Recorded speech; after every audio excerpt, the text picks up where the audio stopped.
Süni zəka sənəti təhdid edirmi?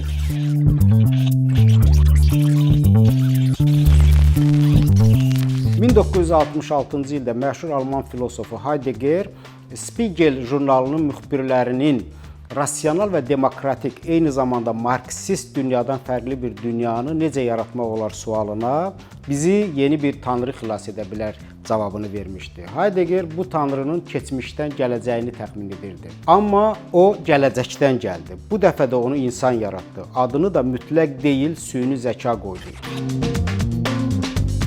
İlk süni zəkalardan biri olan Sofiyanın yaradıcısı David Hanson yaratdığı bu süni qadın haqqında belə deyirdi. O, yaş, cinsiyyət, mədəniyyət fərqi bilməyən biridir. 10 milyonlarla insanın bir media sevgilisi, bir mədəniyyət ikonasıdır.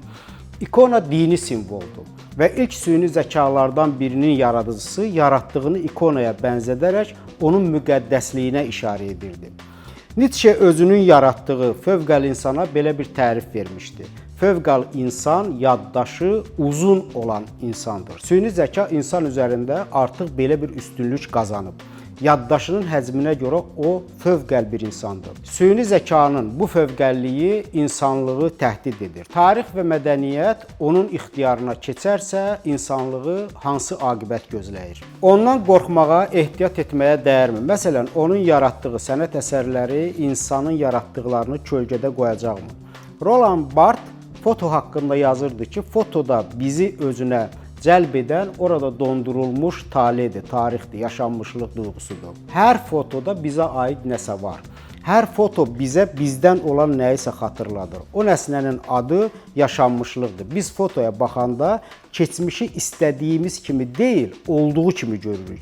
Süni zəka isə çəkdiyi fotolardan ilk növbədə bizə aid olanı silir. Yəni fotoda qorunmalı və göstərilməli olan taleyi, tarixi silib atır.